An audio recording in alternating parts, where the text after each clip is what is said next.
Hey guys, welcome back for another video. So in today's video we're going to be talking about how you can find your ecom niche and also where you can actually source your products from. Been talking to a lot of people in Facebook groups and that kind of thing, and they're kind of struggling with the idea of actually where to start. So where is a good niche? What is a good niche? What products to sell? Where do I find those products? Where do I source those products? So this is a kind of a step-by-step on how I would approach this whole thing. So if you're starting from scratch, or you're looking to find something like a niche and offers to sell, this is where I would start to kind of verify a niche to get into and the products to sell as well. So let's jump in, guys. Alright guys, so here is where we start. So our first step here, guys, is to go and check out where we can find a niche. Okay, so I like to target people that have interests, you know, like hobbies, okay? Stuff that they do in their spare time, okay? People that have an interest in hobbies, there's various ones, I'm sure, as you know, but people that do spend time on hobbies, they also spend money as well, okay? And there are, in order to progress into the hobbies, there are certain things that they will need to purchase, okay? Like if you're into fishing, for example, you're going to need a fishing rod, you're going to need a bag, you're going to need all this kind of kit, okay, in order to enjoy your hobby. So there's stuff to actually sell. So this is where we want to go and find hobbies, because then we can drill down then and find a hobby that can be our niche, and then we can go and find offers to sell. So let's just start off here first, guys. So list of hobbies, okay, and in here Wikipedia will show us now a number of different hobbies. So you have indoors, okay, which is cool, and outdoors as well. Alright, so as you can see, there's a ton of stuff here, guys, you can go and drill down in. Like photography is great there. Where did I see? Candle making was another cool one, okay. Where else did I see? Bread making was another one, okay. But in this example, we're going to go and use gardening, actually, which is just down here, because people are at home and they can't really, they've limited access, say, to being out in public, so they need, you know, people who have an interest in gardening, they're probably going to take it up a lot more so now than they ever have, so they can go out to their gardens, stay in their kind of private space, and you know, get involved in the gardening. So yeah, I would say this would be the first step, okay, guys. You can just use Wikipedia to find a list of hobbies, and you can see that there's just a ton of them here. And yeah, so once you find a hobby, we'll drive into the next step. Alright guys, so the next step is to head over to Google Trends, and you just simply type in the search term, okay? And we're looking for demand here. We're looking to see what is the demand for our niche that we're thinking about getting into. So gardening here, okay? So people who are typing gardening search phrases into Google, like the more that we see a higher search volume, the better, okay? That just tells us that there's demand, okay? So when you see here that like people are typing in this keyword here, you know, especially on the run into spring, which makes sense because that's when a lot of people sort of rejuvenate their gardens and start gardening, okay? So yeah, this is it's telling us that it's very steady, and it just has an increase here on the approach into March, okay? So this to me would indicate that this is fairly solid. I mean, I know gardening is a solid market to get into anyway, right? So you have demand. There are people searching for garden keywords on Google, so it's telling us that, you know, there's definitely demand. And I know from experience that gardening, you know, there's obviously garden centers, there's businesses that sell garden equipment, between tools, seeds, plants, garden furniture, the whole lot, okay? Even books, of course. So this to me would be a good shout out. I would go for this gardening as a niche, and I would move on to the next step. So we'll head over to Amazon now, guys. Alright, so here we are in Amazon. So all you got to do is simply hit gardening, sorry, should I say, and hit the search there. So you're going to see a lot of offers. Now you can see that it's sort of broken down in some way, shape or form, like where you look at all these other sort of gardening tools here. They're giving you ideas on what what is kind of selling, or little sub niches within the garden niche. Okay, so you got vegetable container here, you have power tools. Okay, so you've got Kindle ebooks as well, so you've got vegetable plant seeds, okay, garden tools. So let's just take a look here. Okay, so you can see all these offers. What I like about niches that sort of have books in them is that implies that there's information being consumed, which gives us another avenue in terms of revenue generation. So not only is it going to be physical products that you can sell, but actually information as well, information content, and that can be in the form of video, or it could be guides, text, that kind of thing, ebooks. So again, just to verify this niche, okay, we can see here that there is tools for sale, okay, accessories. We have a tool bag here, okay. You can see this kit here as well. So we have more books here, greenhouses, okay, and you can look here as well. These are, that's high, review count there, okay. Anything with a few hundred is definitely like this one here, over 2,000, funky veg kit. So yeah, that seems like a very popular kind of item. So what my thought process will be right now is that when I'm looking at sort of the offers here, okay, these products, I'm looking to see if I'm starting out in a niche, and I'm trying to set up a brand that nobody knows about right now. I want to create an irresistible offer that is just going to blow people out of the park when they see it in the ads. And I'm going to bundle things together, like tools here, for example, maybe seeds, maybe an information product, and I bundle that together as part of my front end over to generate sales, okay. So yeah, that's what I'm kind of looking at here.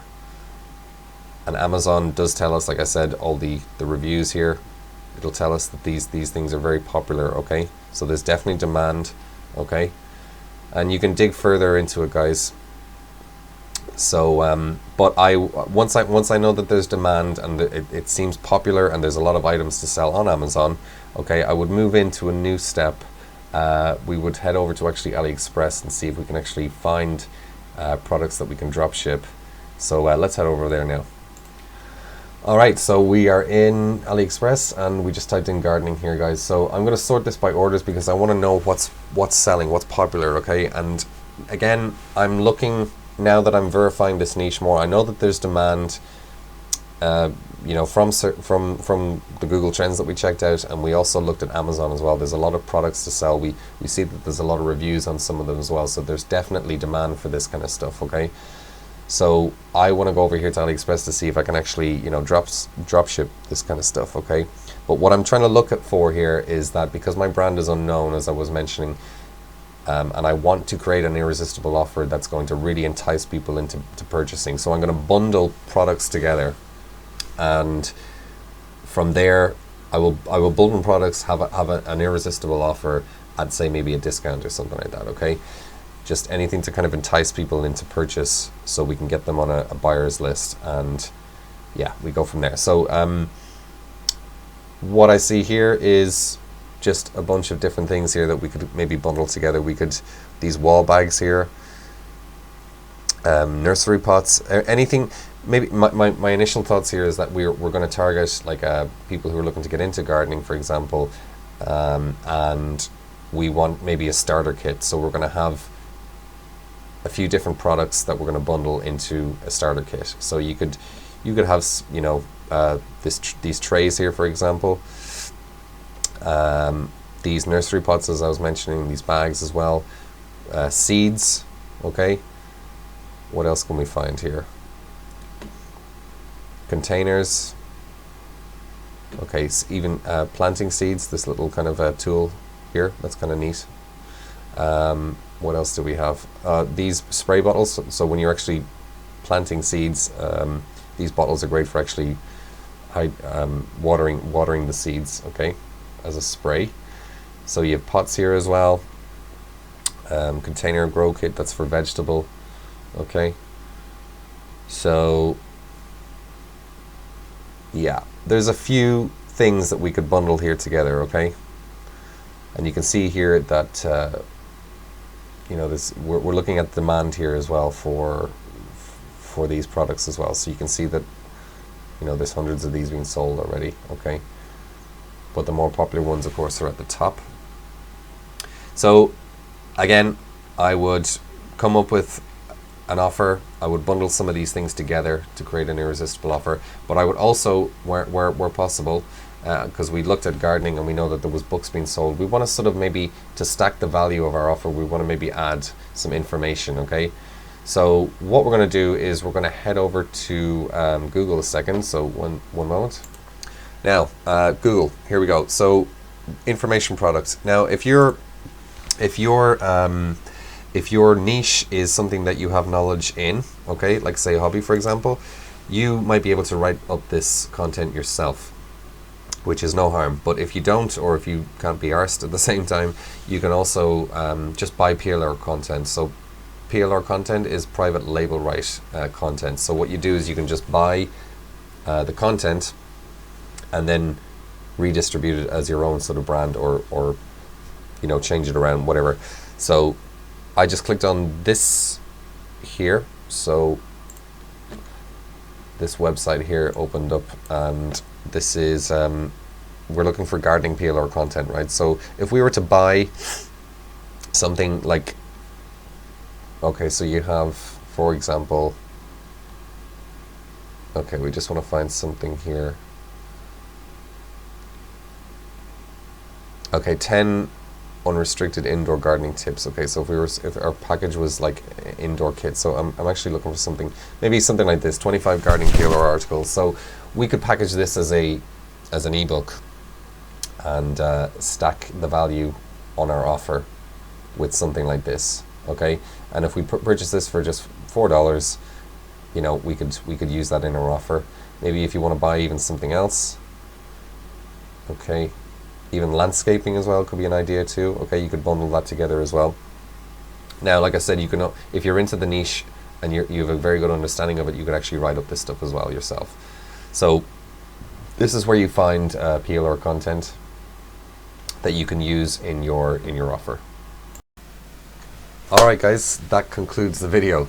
So we went over how you find a niche, we went over how you actually find a product, we went over the idea of actually verifying all this kind of information, and this should serve you well now, you know, in finding your niche. So if you're struggling, I'm hoping that this will help now, because there have been a lot of people that have come and private message me and that kind of thing, and they've just asked, look, how does this work? And I wanted to make this video so I could sort of help those people out. So again, let's just recap.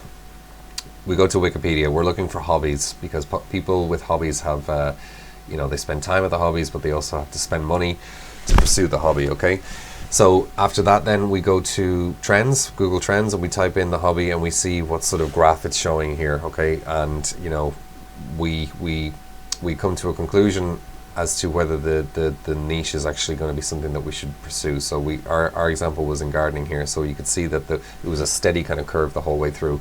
So that was all good. Then we went to Amazon and we found products. So we typed in gardening into Amazon and we checked the products that were that showed up in the results. Okay, so we could see a lot of products, okay, that were between gardening tools. You had gloves, you had plants, plant bags, seeds, all that kind of stuff. So that was telling us that there was a lot of sort of product that we could sell, essentially. Okay, and there was also books as well. Books were an indication too of people consuming information, which is something that we could use as an advantage, so we could create our own information product, or use a PLR content to stack value on our offer. So then we went to AliExpress and we went and typed in gardening again to see what sort of products that we could check out and find sorted by order, so we could see what was popular and kind of come up with ideas that were that would give us maybe like ideas for a bundle, so we could actually package a few products together, stack the value with the information, and then be able to sell it at a kind of like, say, a discount, for example, to your audience. So you can kind of really have a very good sort of irresistible offer that's going to be very attention grabbing and, you know, essentially irresistible. You're going to People are going to pay a small amount of money for this, essentially, okay, to get this, and that's how you sort of get your buyers through the door, and now you have them funneled into your back-end system, which you will then follow up via email and build a community and all that kind of stuff. So I'm actually going to go and create another video in a day or two, guys, and I'm going to talk a little bit more about